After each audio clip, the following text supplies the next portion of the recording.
Hello everyone, it's Michael from Chess Lifestyle, and today we are training, unfortunately not quite 60 minutes, but at least something. I realize that it's very late for me to be starting the stream, but yeah, I've just had a jam-packed day, but what I am very happy to announce is that everything on my to-do list is ticked off. So this is the final thing that I needed to do, which is stream. And yeah, very happy to say that I can do this. And yes, I have cut my hair before I get the billion comments coming in about it. I am aware. And yeah, without further ado, let's get into some training. Let me find the right screen. There we go. Yeah, so one nice thing as well is I have confirmed that in late October I will play my next classical event. So I'm quite excited to, give this another shot. I mean, I'm currently at my peak rating, but I'm gonna do my best to play at this level and try and play even stronger. And yeah, just gonna keep putting in the work to try and see that outcome. So, okay, Smistov against Lugano. White to play. Also, welcome Faz. Hello from Germany. Awesome. Whereabouts are you Faz, in Germany? And remind me, what are you doing in Germany? Is it chess related or was it sightseeing? I have some faint memories that you told me, but I'm forgetting. Are you playing in Coventry Masters? No. I am staying... Well, when you say Coventry Masters, what is Coventry Masters? Because is that something different to Coventry Open?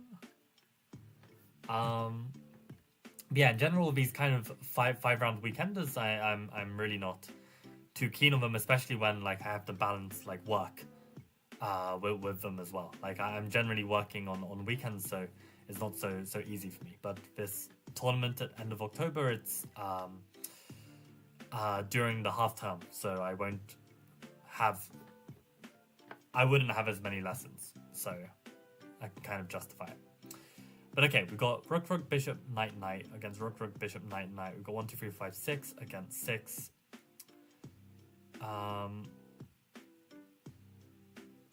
Their king is on h6 looking vulnerable. Our king, in contrast, looks quite safe given we have the two rooks on the g file. Their bishop is on line of my king.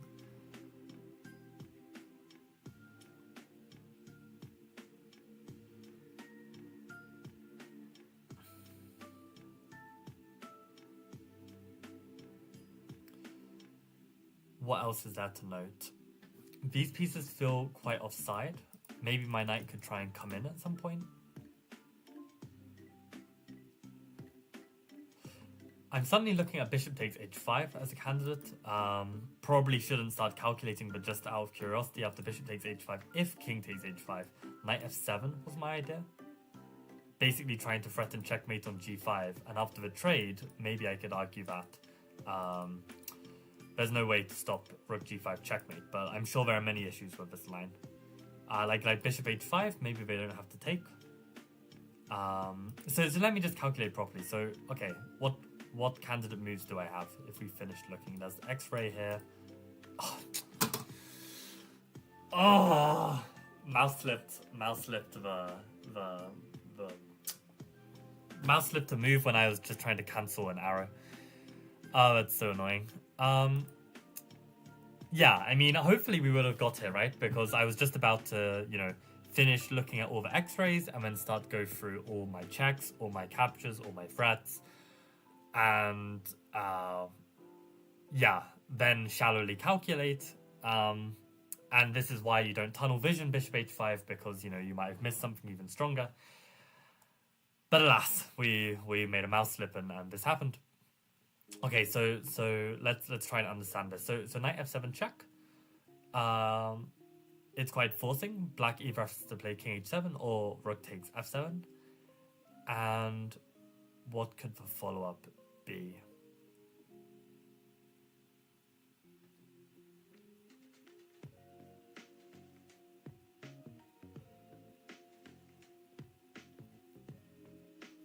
Okay, so first of all, if the king were to come to h7, rook takes g7 is just checkmate. So the rook has to take the knight. And then what candidates do we have? We've got rook g6 check. That's the only check. We've got rook g8. That might threaten some stuff, but it's arguable. Oh, we've also got rook g5 threatening rook takes h5, which looks like a much better version of giving this ladder checkmate as opposed to rook g8, because rook h8 then gets blocked by knight h7.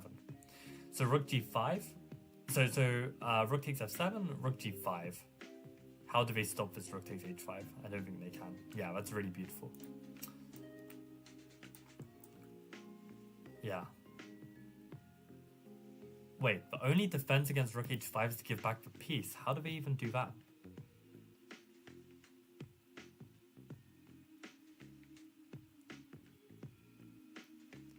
Give back the piece? I don't even see a way that they can stop mate. Oh, knight g6 so that they can run. Okay.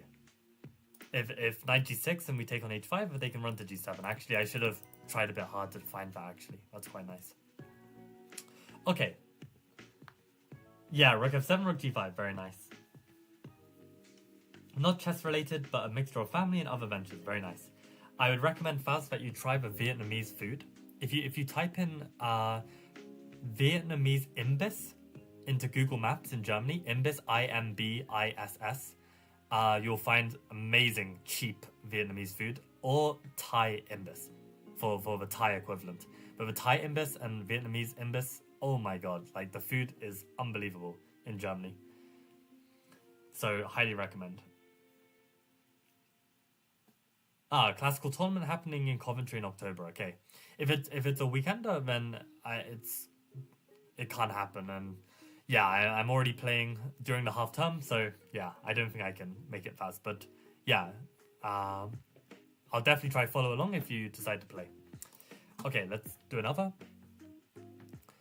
Again, tunnel visioning is just saying please sack the queen and win. But okay, take your time. We have queen, rook, bishop, bishop, knight, knight, 4 pawns. Queen, rook, bishop, bishop, knight, knight, 5 pawns.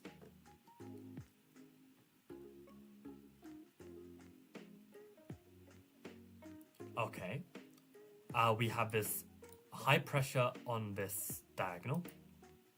Bishop is protecting the knight. Queen is protecting. Maybe some back rank problems. Knight is covering these squares. Rook is loose. Rook is loose. Okay, so what candidates do we then have? We've got one check. What about captures? We've got knight takes g3, knight takes c1.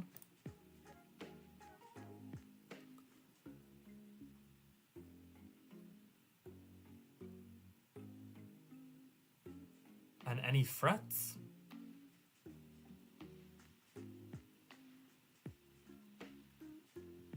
Maybe rook f8 trying to involve the rook, but feels very slow. Maybe knight d3 or something, but yeah, looks really bad.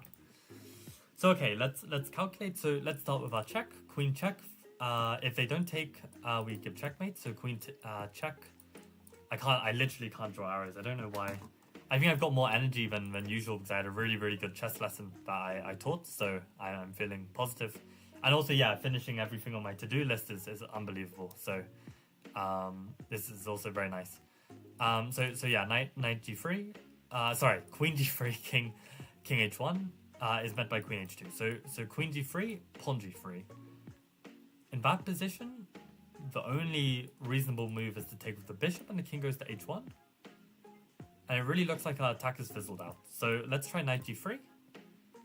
Knight g3, we are threatening to take the queen.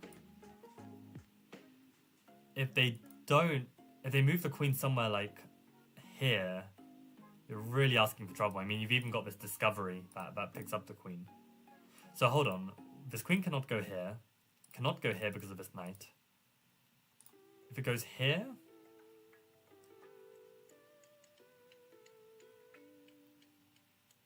what could our follow-up be? This also helps cover the f4 square, so maybe they can try and block.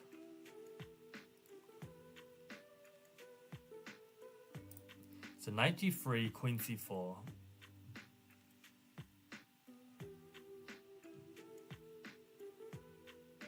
I guess we could go knight back to e2. If they go king h1, we give us checkmate. They can block... oh my god, arrows are hard today. They can block with f4.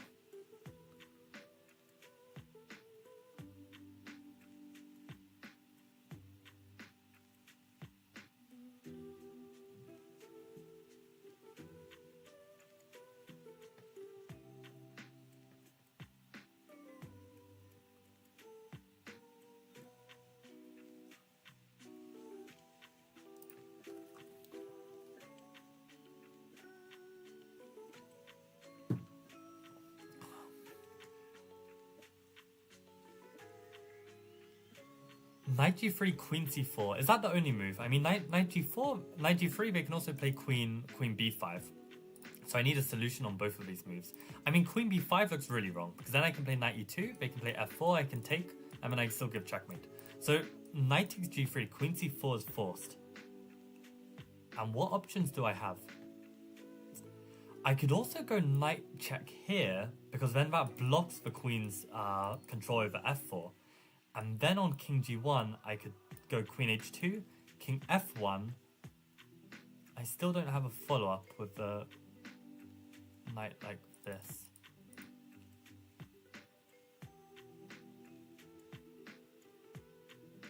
I mean, maybe knight g3, but now we're really clutching at straws after pawn g3. I mean, a lot of pieces can come back and block on f3. So I'm not feeling that. And let me just quickly double check that the double check doesn't work. Double check the double check. Knight f1, double check. King g1 forced. Oh, what if I play bishop e2 here? Because that's a safe square. It defends the knight. It also attacks the queen. And maybe wherever the queen goes, I am threatening queen h2 checkmate. I think that looks really good, actually. Let me just double check that. Knight g3, queen c4, knight f1, forcing king g1, bishop e2. Looks really good. There are no counter checks. I guess they've got the move f4 still. But at the very least, I can play queen e3 check and then pick up the queen. So I think that wins. I think the double check is the winning move. Oh, and he just blunders checkmate in 2. That's a shame. Oh, he can go to g1. I missed this. Oh, that's very annoying. I thought king h1 was forced. Why did I can't even go back. Why did I think this was forced? Hold on, what's the win here?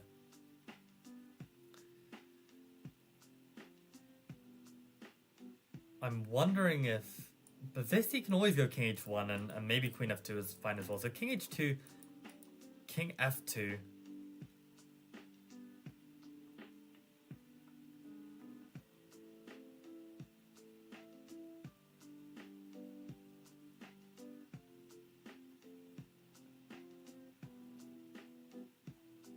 Oh, rook f8, surely. Rook f8.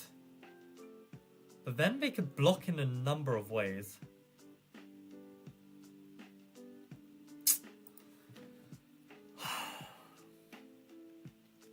Oh, we're so close.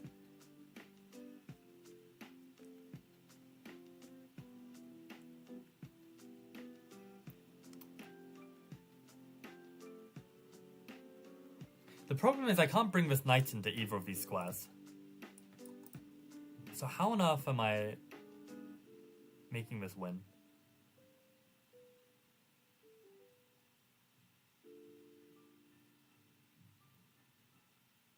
It's gotta be queen h2. Queen h2, king f2.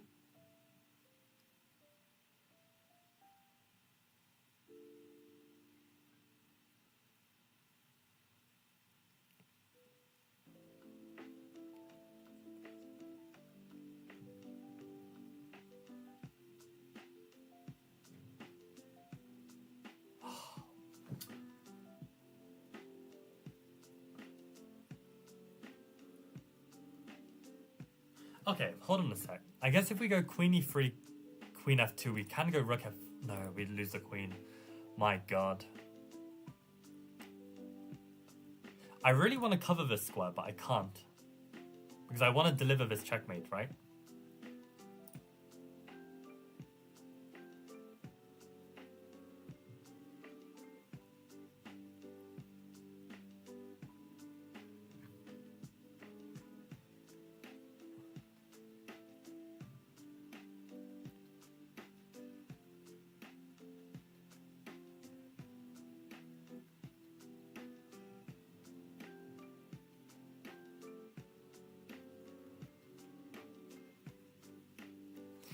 Let's just try this forcing line as well. Bishop check. The king comes here. I guess at the very least I could take this knight, right? Because if the queen were to take back, then I take the bishop. And I'm a pawn up. So that's at least something. Honestly, that's all I'm seeing right now. I don't see anything better than this, so... Okay, seriously? King f2, bishop g3, so this was correct, and bishop e1, it will soon be mate. I don't see a mate. I mean, I think that's harsh from... I mean, okay, let's... Okay, you know what? Let's find the mate. Let's find the mate. And also, damn, a random chess player has joined the ranks of YouTube membership. Really appreciate this. Can I call you by your real name, a random chess player, or would you rather remain anonymous? But what is the reason? Are you interested in my Benoni course on YouTube, or are you just here to support?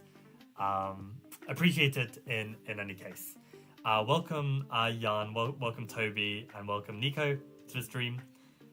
Yeah, rook f8. I'm just seeing online, Nico, this queen h2, king f2, rook f8. I feel like white can just block on f3. I think that's the issue. Let's quickly get that up.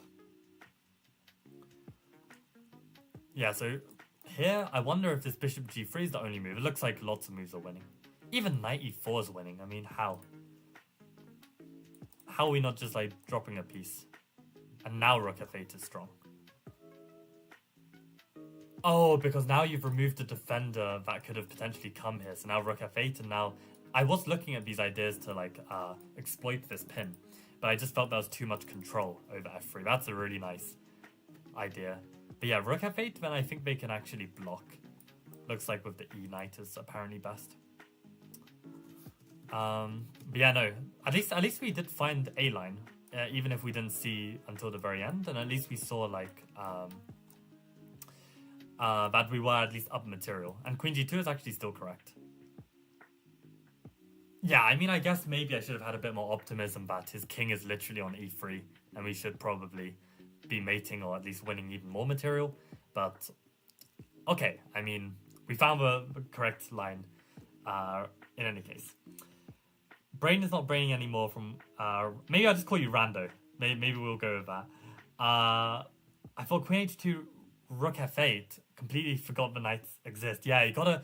I mean, this is the thing. Like, you gotta really look hard for opponents' resources. I mean, this is the one problem with doing like too many puzzles. I find that puzzles often, well, they always have a solution, right? So often you expect things to just work, but like in a real game, there are often times when it looks like there's a solution and there's no solution because the opponent's resources are simply too strong, and you can't just assume that something is working. I know I'm saying this while doing puzzles, but you get my point, right? Like, just get into the habit of really looking for opponents' resources.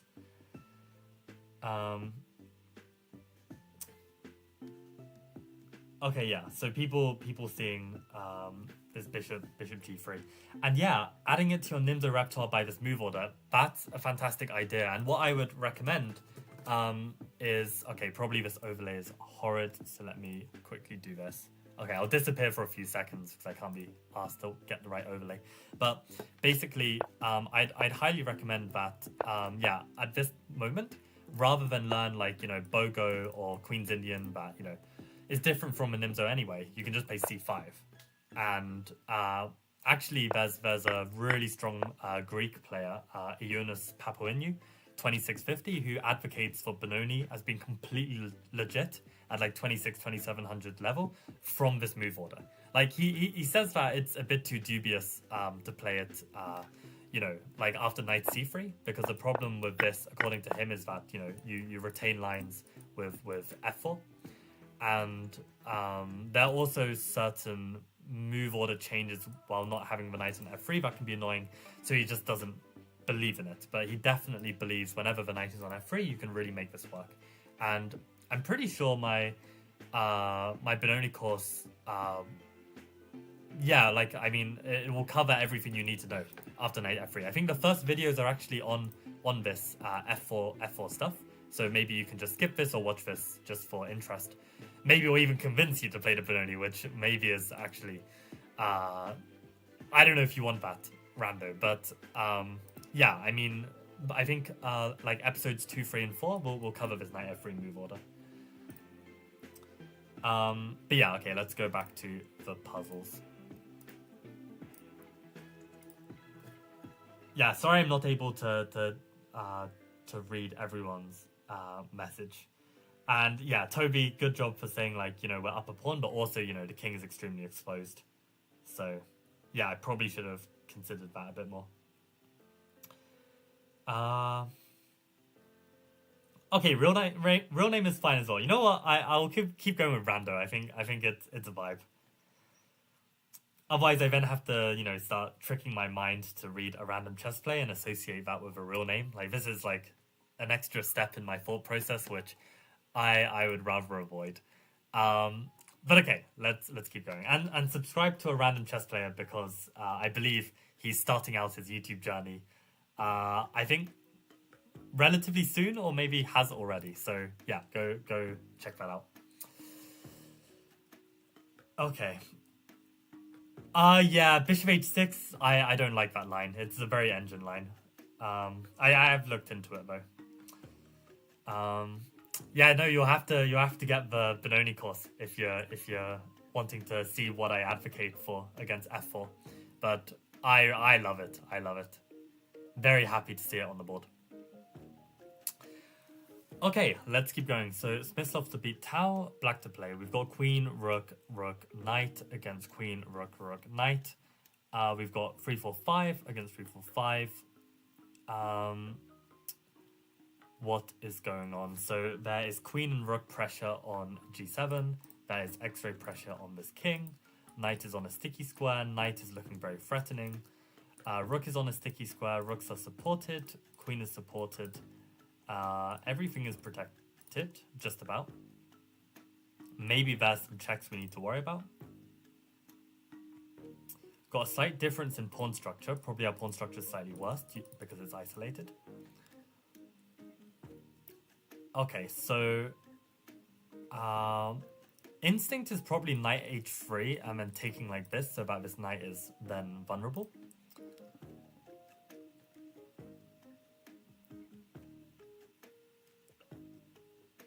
But okay, let's look at some proper candidate moves. So checks, knight e3 is a check actually. Knight e2 is also a check. Rook d1 is a check.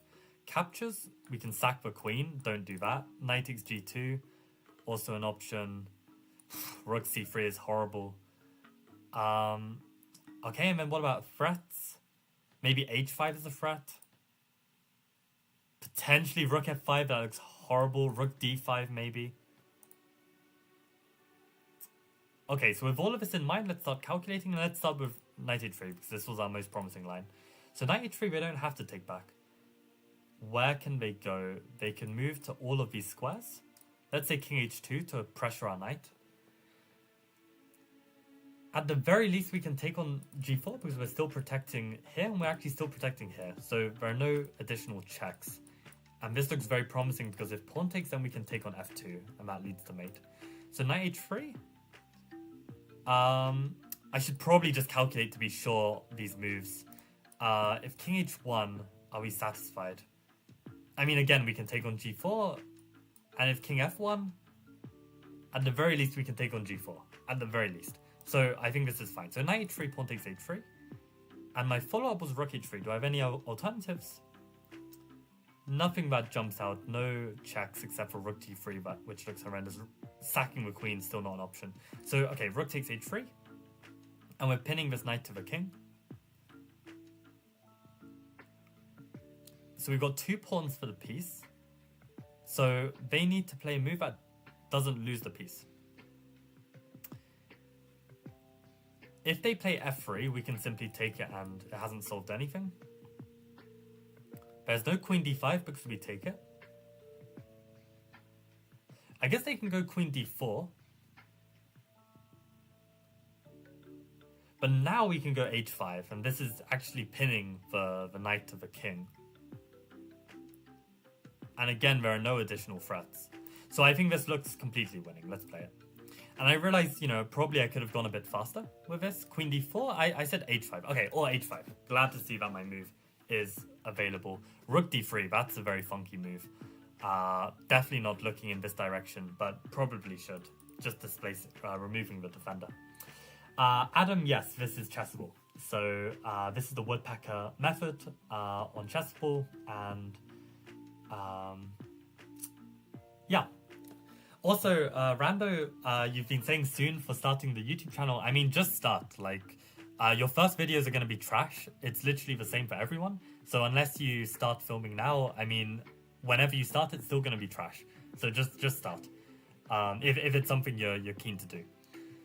And that's the same with like most things in life, actually, even with chess training. Like, I was recently talking to Arjun, who's a frequent on this channel, and he's like asking me all these questions about, like, you know, the optimal training plan. I'm just like, dude, just get training, because he's literally putting in 0 hours a week right now because he's just tinkering with his training plan. And it's just like, you know, you're missing out on time to actually just get better at the game. So even if your training's not perfect, it's better to do something than nothing. Okay, Toby said h5, and h5 rook a8 feels a bit sketchy. So yeah, we want to look for more forcing moves. Momentum says bishop h6, so this is going back to the f4 Benoni line. Bishop h6 actually cool. It stops bishop e5, e5. There's a6. And why does it get a capture? A capture chain on g7. Okay, like taking on f6, taking on g7. Maybe, but somehow there's some dry way to play for white, which I didn't like about bishop h6. And I've got ways to play with black with the bishop on g7 that I'm quite happy with. So, but maybe one day I should look into it as an alternative. Yeah, Benoni's got a lot of funky ideas. Okay, Spislov against Stein. Stein to actually win. Hope I didn't miss anyone's messages. Okay, I think that's fine. So, okay, let's keep going. White to play.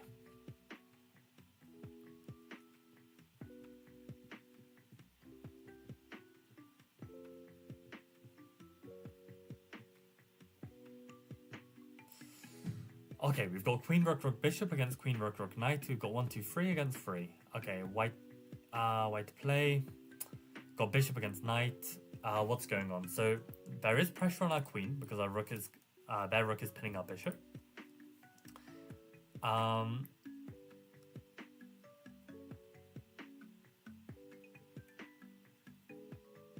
Maybe like we've got some checks. The king is very exposed.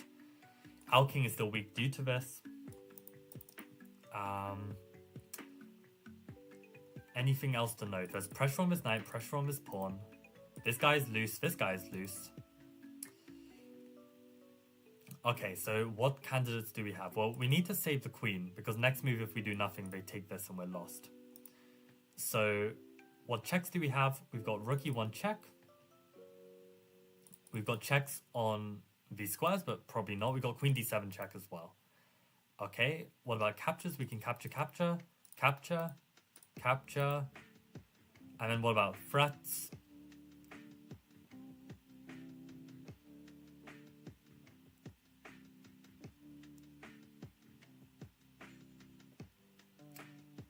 Not too sure, but probably we don't have the time, right? So let's consider our most forcing move. So this check just met by takes. This check is met by takes. Is there any follow-up? No. This check is met by takes. And again, no follow-up. Okay, what about rook e1? Rook e1. If they go king f8, it's not even forced, right? They can go king d8 as well.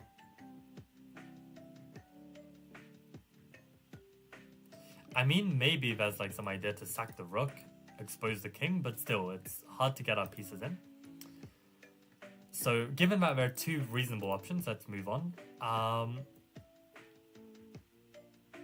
What about captures? If rook takes f7, let's say they take our queen. I think we're in trouble there.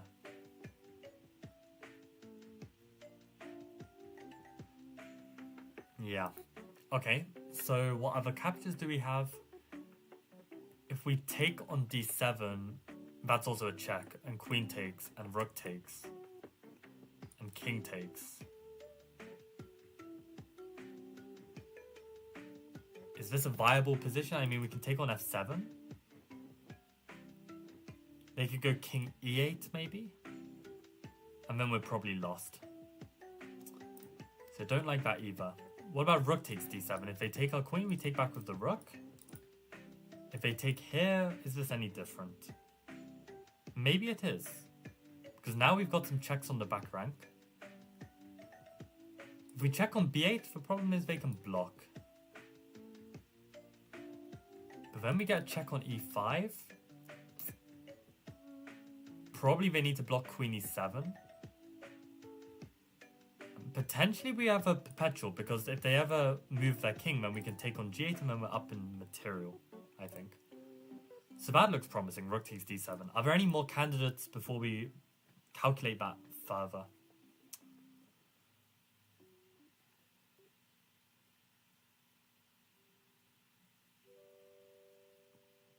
Not that I'm aware of. So okay, rook takes d7. We also need to be careful of, they've got like checks as well, right?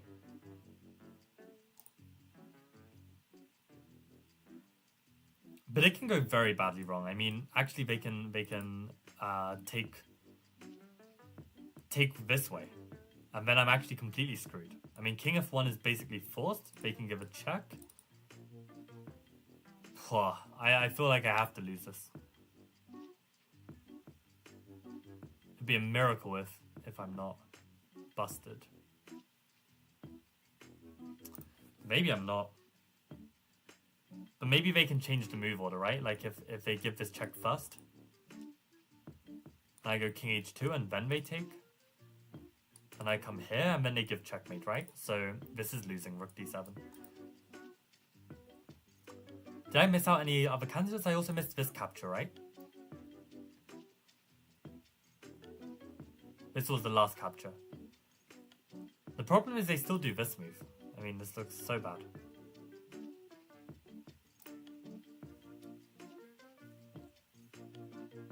I mean, I can also take the queen. Did I not consider this? They take back with the rook.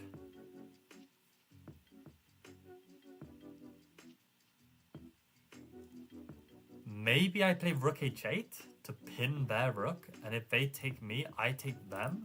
And is their knight being lost? That's ridiculous. Queen takes, and rook h8.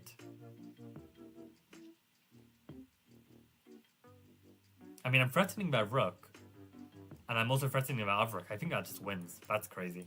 Bishop takes c6, and we win the knight. Yeah, so I just need to be more meticulous about checking every capture, because I looked at this one first, then I looked at this one, then I looked at this one, and then I was like, I'm run out of captures. But I still had more, and this one wins. Alternative. There's an alternative here? That means I have two solutions. But I can't change the move order, right? If I play rook h8, they cannot take my queen, because I will take their rook and then take their queen. Oh, rook h8 immediately works. Did anyone suggest rook h8?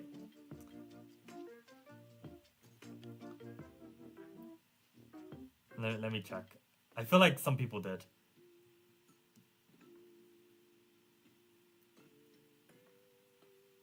And yeah, sorry for not checking h5 on the previous puzzle.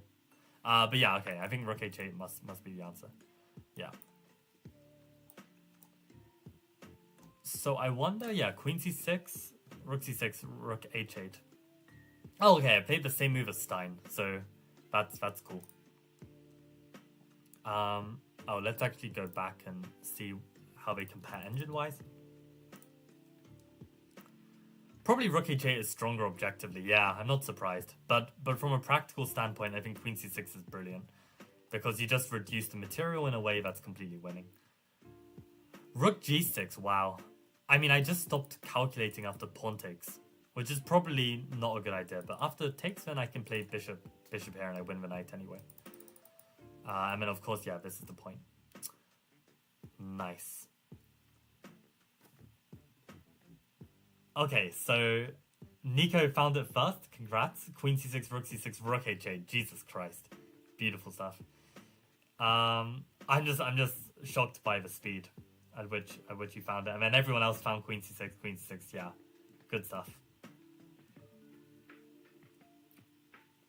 Is checks, captures, threats really helpful to find candidate moves or too many false positives? I don't think there's ever a case of too many false positives when you're playing classical. In Blitz, probably if you're not fast enough at checking these candidate moves, then just trusting your intuition and just getting stronger at, like, you know, just feeling and finding the correct move is better.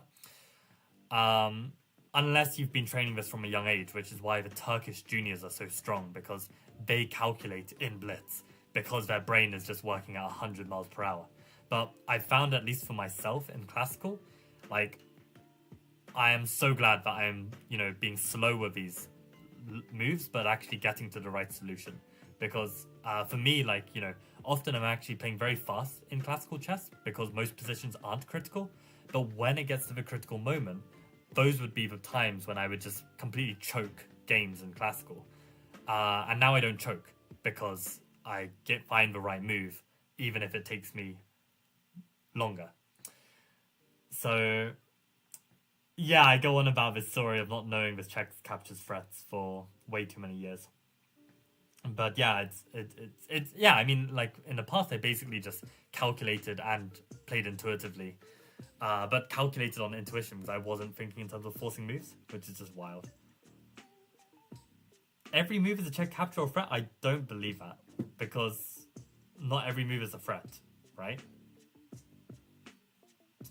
Trading queens is cleaner, yeah, I agree. And welcome Eric to the stream. Okay, let's get some training. Let's keep going. So how long do we have? Okay, 12 minutes. Let's try and squeeze in a couple more. So we've got Roman, the OG chess teacher, OG internet chess teacher, against Smyslov. Smyslov to win. So we're playing against a hedgehog. White to play. So a quick material count.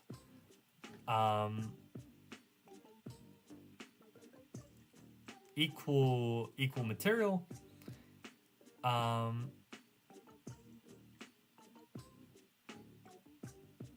What can we understand about the position? So the knights are eyeing each other up on d4 and c6. Maybe this b6 square is tender since it's only defended once. Black's position feels quite cramped. Maybe there's some potential on this diagonal. Maybe there's some potential for the queen to join. Maybe there is this capture. That looks strong.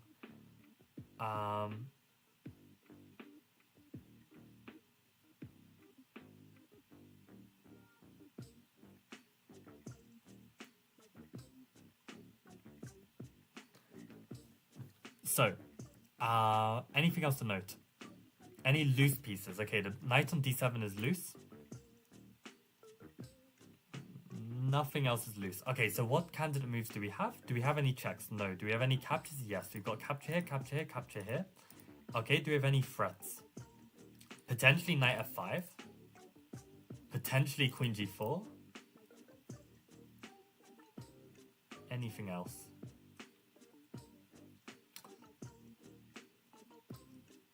Maybe one of these pawn breaks, but I'm not feeling it.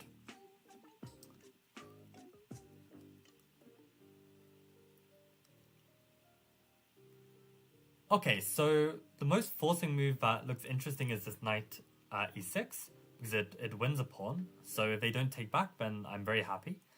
I don't see a counter threat that does something, so okay, they probably need to take back. And then my idea is to play queen g4. Maybe that's not forced. I don't have any checks though. Maybe bishop h3 is interesting. Maybe bishop g7 is interesting. But okay, knight e6, pawn e6, queen g4 threatens checkmate. And the nice thing is, it's also eyeing up the loose knight on d7, which we identified. So queen g4. How can they defend all the threats? If they play bishop f8 or bishop f6, I can go queen takes e6 and queen takes d7. And my queen is not getting trapped. I can always get out. So knight e6, pawn e6, queen g4. Can they move the knight and hold everything? No. Knight f8, queen g7, checkmate. What about knight e6, pawn e6, queen g4, knight e5? Because then that blocks the bishop. If I take on e6, the knight is defending the other knight. So knight e6, pawn e6, queen g4, knight c to e5. Or knight d to e5. Both moves are possible. So knight e6, pawn e6, queen g4. Let's start with knight c to e5.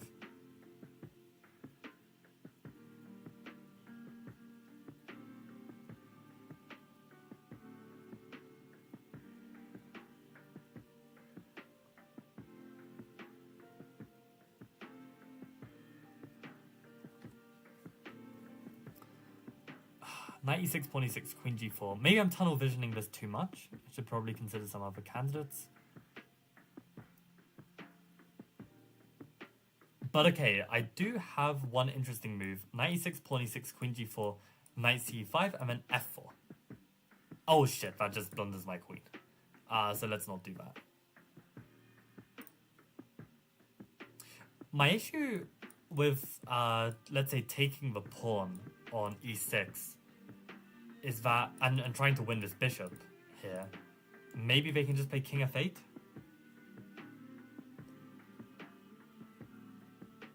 And how do I bring in the pieces? I'm not so sure. So let's consider some alternatives. So knight e6 was one candidate. What about knight takes c6? Knight c6, just bishop c6. That looks completely fine. Didn't I say that there was some pressure on b6 linked to this knight? So can we actually deal with that, right? Knight e6, pawn e6, queen g4. If they go this knight to e5, we could take with check, get out of the way, and then take on b6, right? And then we've won 3 pawns. We've won 3 pawns for a piece, and we're going to win an exchange. So that's probably in our favor. And they can't move the rook to attack our queen, right? So that's good. So what about knight e6, pawn e6, queen g4, and they use this knight. Well, then we could go bishop takes. If they take with the pawn, then we take the knight on d7 with our rook. And if they take with the knight, hitting our queen, we can go queen takes e6, the king moves, and then we go knight takes b6. So I think this wins. Okay, and this is why it's so important you evaluate and you understand all the properties in the position from a loose knight to some pressure. Because if you don't do this, I don't know how you solve it, like, unless you just see these things intuitively. But I think, yeah, like, doing the proper evaluation is the way to go, rather than trying to spot everything on the way. So knight f6 was played. The good news is that also hangs b6, so we can probably just give a check and then take. I would assume this is also the logic. Let's not assume, let's be sure. Takes check, king h8, knight b6. I don't see a move. I mean, they could play knight d8, I can always move the queen back, like it's not the end of the world, so let's do that. Knight b6, beautiful. Man, what a position. And welcome Average Hater for the donation. Let me take that spot for top fan real quick. Yeah, I mean, maybe a random chess player beats you today because a random chess player became YouTube member. But no, I appreciate the donation as always. And yeah, we are just continuing the grind to try and get good. And I think the getting good is going well. I don't know if you had Average Hater, but I reached a new FIDE peak rating. I gained 65 points last month and I'm now 2074. And yeah, this hard work it's really paying off. I can't I haven't reached the online goals that you set me, like, I don't know, however many months ago, but I also haven't been playing online much. So at some point I'll get some time and play some online and grind out some new peaks. I think definitely my chess overall is definitely on a high right now. So I gotta yeah, keep going, keep making the most of it. How did you guys do with this one? Queen g4, knight c5, queen e6, king f8. I think that was one of the lines I calculated. And f4 probably, right? But yeah, it was all about this knight takes b6. Damn, looks like I've got there before chat, which is quite nice. Yeah, ECF lower than FIDE is kind of wild. That's true. I mean, this is what happens when, you know, you don't live in the UK for a whole year and then come back. So, yeah, hopefully I can get my ECF up. Actually, my ECF is at a peak as well. Like, it's 2060, I think, which is like 182 old money, old ECF. So it really feels great to be like above 180 ECF again, because yeah, this is a decently strong player. Anyone over 180 in my books. So yeah, let's do one more and then I better get to sleep because I am teaching from 8:30 in the morning tomorrow. So yeah, let's go. White to play.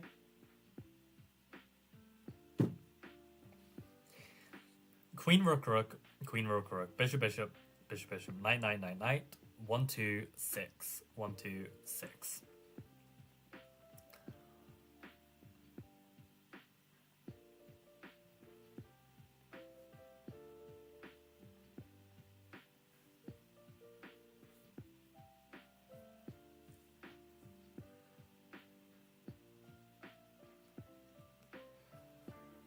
Okay, what is that to understand? The rook on b8 is loose. Everything else is supported.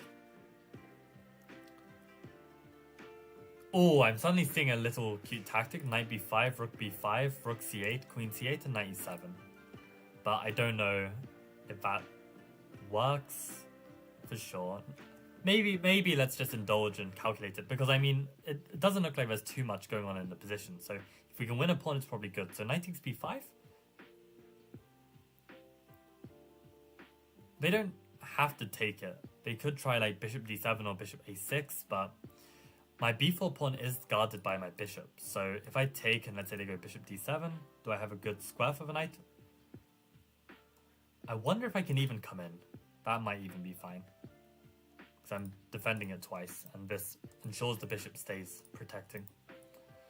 So knight takes b5.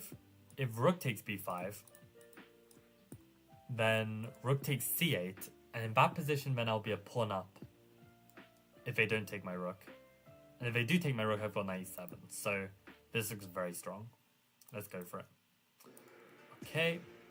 I guess they could take our knight, but we take that queen, right? So this is just winning. Beautiful.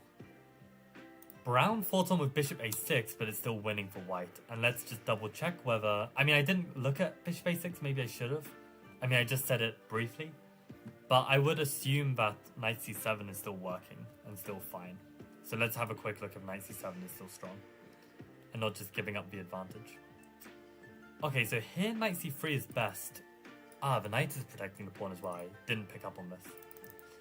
But knight c7 does lose some of the advantage, unfortunately. I guess maybe the knight is too stranded on this square. Like, there's this beautiful bishop c4 that keeps the knight stuck. And if we take with the rook, then I don't really fancy the fact that the rook is just defended by the knight. Like, e6 looks very scary. And yeah, you then have to enter these complications. So probably should have given bishop a6 a longer think and not just assume that it's the same as this bishop d7. Let me check if bishop d7, knight c7 was fine. Because I did consider this. And still not. I mean, yeah, it makes sense that knight c3 is just better because I just forgot that the pawn is defended. Or not forgot, I just missed it. But this knight in... Okay, there's no bishop c4 this time, but maybe the knight is still somewhat vulnerable. I can come back out. And what's the punishment for all of this? e6. I mean, we're a pawn up, right? Why is this actually so close to equal? What have we... I don't understand why this is close to equal. Can anyone in chat explain to me why this is the case? I mean, surely one of these squares has to be decent. Like, knight e3 to reroute to c4. Like, I guess they can go d5. And actually, yeah, maybe these pawns aren't rushing as easily as I thought. Like, maybe black can get some, like, Benko-style counterplay on the pawns and just slow these pawns down. And if this bishop is locked out, yeah, maybe this is actually close to equal. That's surprising. So if you go knight back to c3, what is the difference here? I guess these pawns are struggling to lock out the bishop. The knight is still very well placed, and I guess these pawns are just going to rush. That's an interesting revelation about these kind of positions that I need to watch out for this. Yeah, nice.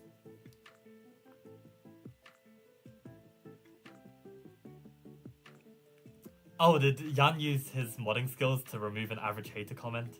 God, it must have been pretty awful. I trust the mods to do a good job, so... yeah, don't do what you just did, average hater. I don't know what you did, but I guess don't do it. Wait, so Jan didn't? I don't know. Whatever. Oh, Toby says, I guess I'm over 200 in the old system. Now that's cool. That's insane.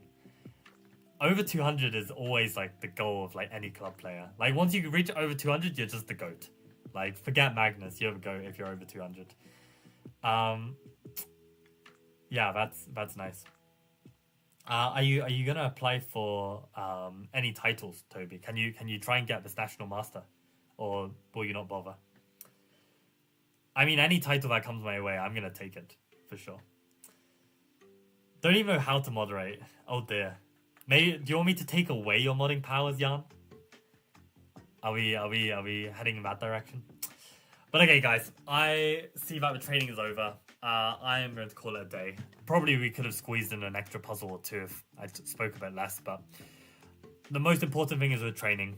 And that is always the most important thing when it comes to chess training, because there's so many ways you can deep it and overthink it and end up doing nothing. I know too many people who have gone down this failed route. So, yeah, good stuff. And I will see you on Friday for some more training. So thanks for tuning in and training together. Good effort, guys. Okay, see you.